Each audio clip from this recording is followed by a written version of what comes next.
नमस्कार दर्शक बंधु हलचल जोटी कमेडी स्टार मुना सेठी कौन ये नंदा हवा अपराध सेमती किसी कहानी नहीं आसुँच आम जाजपुर जिलार जड़े भद्रलोक आसुँच स्वागत जनइबा पूर्व आम चैनल को सब्सक्राइब करूँ पाखर बेल आइकन बजे दिंतु भिडियोटी भल लगे लाइक करेंगे।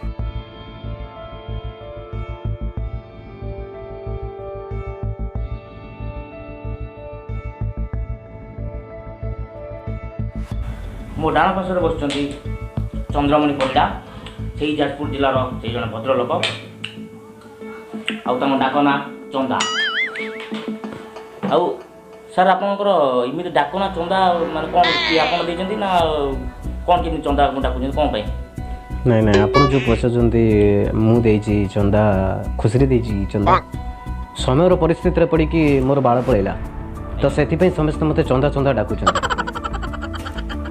तो जमी लगुच चंदा होनी तो मोर इज्जत सब पड़े। अच्छा आज्ञा ठीक अच्छे मन दुख करूँ जहाँ तो है समय पड़े समस्त एमती भी समस्त आशा बेले बेले ठीक अच्छे काम छाटा बाहर कर कथा आप नंगला आपण पैंट सार्ट ओल्ल नंगला हो जातु ताले मु गामछा तलू करदेवी आपण सेमती कथा कर गोटे चंदा मुंडर जब कपड़ा कड़ा ताले ताकू केमती लगे नंगला लगे तो आप सेमती कथा सरी सरी आप बहुत कष्ट बुझीपार आम शोरु आप बहुत किसी अच्छी मो जीवन में बहुत किसी अच्छी प्रेमिका छाड़ी गला चंदा गुण केते भल न पाऊँ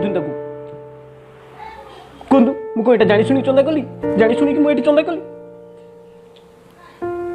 बुझीपार आप दुख आम बुझीपार कौन करें भी किसी करूँ जहाँ तो ये चंदा बाबू सरी सरी सरी नहीं नहीं चंदा कहते चंदा कहते से किसी फरक ना गाँव लोग तो सब डाकुं आप चंदा कहले आज्ञा आप लाइफ सर कि जनाता दर्शक हाँ निश्चित जनइबी मो जीवन में जहाँ सब घटी निश्चित जनइबी।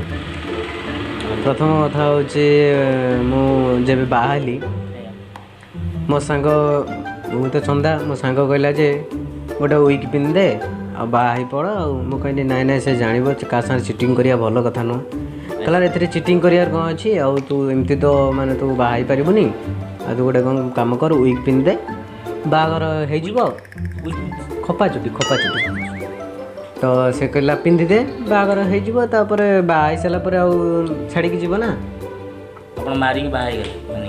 मानिक बाहर गली बाहर जिते मोर मु सदा गाधेला बेले मो विकटा काढ़ी दिए गाधेला बेले मो विकटा जो काढ़ी दिए से दिन मु विक काढ़ी गाधे किंतु आउ पिंधिकी आसबार माने पिंधि पाइली भूली जाइए पिंधि पाइलिनी मो स्त्री जानी ना ना सेमती सामना पलैची जो सेमती सामना पलैची सी देखिकी चित्कार छाड़ा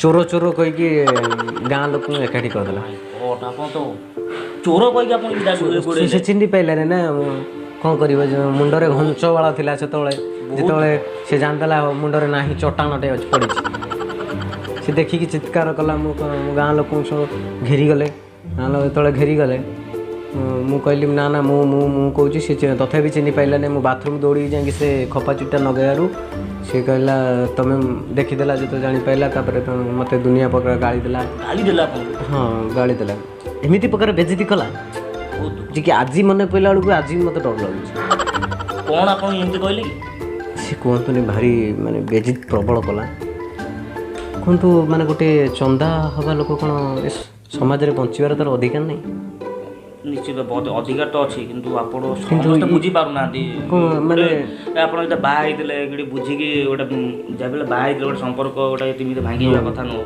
बुझी बाजी रहा कथा एमती कौन आप गाड़ी देकी गोड़े चोर कहीकि आप गोड़े बहुत दुख मुझा मोर भूल जे मु खोपा चुटी नगे तो बाहर चिट कर समथिंग कौच भी से मोर भूल किंतु ता बोली कौन मो भल पाइबार कमी थे कि पुना थोड़ा जना पड़ी भल पाया बहुत भल पाया बहुत सी आपको बुझी पाइलानी सी हैरान हे बहुत आप टेंशन नहीं नहीं सी न हैरान हो सी हैरान हम कौन से बाई सारे भाई सारे हाँ सी बाई सारे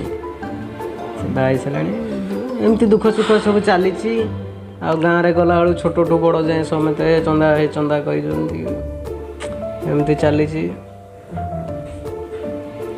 ଟେକା ଟେକି ମାରିଦେ ମୁଣ୍ଡକୁ, ବୁଝିଲେ? କଥା ବହୁତ ବହୁତ କଷ୍ଟ, ଟେକା ଟେକି ମାରିଦେ ମୁଣ୍ଡକୁ। ଏଠି ବୁଝିପାରୁଛୁ, ଆଉ କ'ଣ କହିବୁ ଆଉ। କିଏ କାହାର ସେଠି କାହାର ଧର ତମର କାମ ହେଉଛି, ବାହାଘର ଫାଘର ହେଉଛି, ଲାଇଟ୍ ସର୍ଟ ପଡ଼ୁଛି, ଗୋଟେ ଲାଇଟ୍ ମୋ ମୁଣ୍ଡକୁ ମାରି ଫ୍ଲାସ୍ କରିଦେଉଛି। କ'ଣ କରାଯିବ? ଏମିତି ସବୁ ଘଟଣା ଲାଇଫ୍ରେ ମୋର ଘଟିଛି। ଆଉ ମୁଁ ଏତିକି କହିବାକୁ ଚାହୁଁଛି ଯେ ମୁଁ କ'ଣ ଚନ୍ଦା ଜାଣି ଶୁଣିକି ହେଲି ନା ନିଜେ ମୁଣ୍ଡରୁ ନିଜେ ଓପାଡ଼ି ଦେଇକି ମୁଁ ନିଜେ ଚନ୍ଦା ହେଇଗଲି? କୁହନ୍ତୁ, ଆପଣ କୁହନ୍ତୁ। ଆପଣଙ୍କ ମୁଣ୍ଡରେ ଘଞ୍ଚ ବାଳ ଏଇକ୍ଷଣି ଅଛି, ଆପଣ କେତେ ସୌନ୍ଦର୍ଯ୍ୟ ଦେଖାଯାଉଛି, ହ୍ରିତିକ୍ ରୋଶନ ଭଳିଆ ଦେଖାଯାଉଛନ୍ତି। ହ୍ରିତିକ୍ ରୋଶନ ଭଳିଆ ଦେଖାଯାଉଛନ୍ତି। ମୁଁ ବି ବେଳ ଥିଲା, ମୁଁ ବି ଦେଖାଯାଉଥିଲି, କିନ୍ତୁ ମୋର ବାଳ ଗଲା ପରେ ଜନି ସେନ୍ ଭଳିଆ ଦେଖାଉ। ଏମିତି ତ ସବୁ ମୋ ଘଟଣା ଆପଣ ଜାଣିଲେ। ଏଇ ଦୁଃଖଦ କାହାଣୀ ମୋର। ଆଉ କ'ଣ କରିବା? ଯାହା ହେବା କଥା ହେଲା, ଆପଣ ମନ ଦୁଃଖ କରନ୍ତୁନି। କେମିତି ଆଜ୍ଞା ମନ ଦୁଃଖ କରିବିନି? କୁହନ୍ତୁ, ଆପଣ କେମିତି, ଆପଣଙ୍କର ଗୋଟେ ଅଙ୍ଗ ନଥିଲେ ଆପଣଙ୍କୁ କେମିତି ଲାଗିବ? ବୁଝିପାରୁଛୁ, କ'ଣ କରିବା ଆଉ। ମୋର ଚୁଟିଟା ଗୋଟେ ହେଉଛି ମୋର ଅଙ୍ଗ, କେମିତି ମନ ଦୁଃଖ କରିବିନି? ଆପଣଙ୍କ ଜୀବନରେ ବହୁତ ଦୁଃଖ ଦୁଃଖ ଭରି ଅଛି, ଆଉ ଟେନସନ୍ ନିଅନ୍ତୁନି। ଯାହା ହେବାର ଥିବା ହେଇଗଲା। ଆଜ୍ଞା, ଆମ ଦର୍ଶକମାନଙ୍କୁ ଜଣାଇ ଦିଆଯାଉଛି ନମସ୍କାର ଦର୍ଶକମାନଙ୍କୁ। ଆଉ ଏଭଳିଆ ଲୋକଙ୍କୁ ଯେଉଁଠି ଆପଣ ଦେଖୁଛନ୍ତି ଜମା ଚିଡ଼ାନ୍ତୁ ନାହିଁ, କାହିଁକିନା ତାଙ୍କ ଜୀବନରେ ଅନେକ ବହୁତ ଦୁଃଖ, ସେ ଏମିତି ଦୁଃଖର ପରିସ୍ଥିତି ସାମ୍ନା କରୁଛନ୍ତି। ତ ଆପଣ ଯେବେ ବି ସେ ସାମ୍ନାକୁ କିଏ ଆସୁଛନ୍ତି ସେ ତାଙ୍କୁ ସମ୍ମାନ ଦିଅନ୍ତୁ, ଜମା ତାଙ୍କୁ ଏମିତି ହଇରାଣ କରନ୍ତୁ ନାହିଁ। କାହିଁକିନା ଏମିତି ହଇରାଣ କରିବା ସେ ଲାଇଫ୍ରେ କିଛି ବି କରିପାରନ୍ତି। ଆପଣଙ୍କ ଉପରେ ବି ଏମିତି ମେଣ୍ଟାଲି ପ୍ରେସର୍ ହେଲେ ସେ ପାଗଳା ହେଇଯାଇପାରନ୍ତି। ଆପଣଙ୍କ ଉପରୁ କିଛି ଇଏ ଆସିପାରେ। ଆମ ସାହି ପଡ଼ିଶା, ଆପଣ ଆମ ଶୋ ଯିଏ ଦେଖୁଛନ୍ତି, ଆମ ସାହି ପଡ଼ିଶା ଲୋକ, ପ୍ଲିଜ୍ ଆପଣଙ୍କୁ ଆମ ଶୋ ତରଫରୁ ଆପଣଙ୍କୁ ହାତ ଧରି ବିନତି କରୁଛୁ କି ଆପଣ ଏଇ ରୋଗ ଲୋକଙ୍କୁ ଯେଉଁଠି ବି ଦେଖୁଛନ୍ତି ଚିଡ଼ାନ୍ତୁ ନାହିଁ, ସମ୍ମାନ ଦିଅନ୍ତୁ। ରହିଲି, ନମସ୍କାର।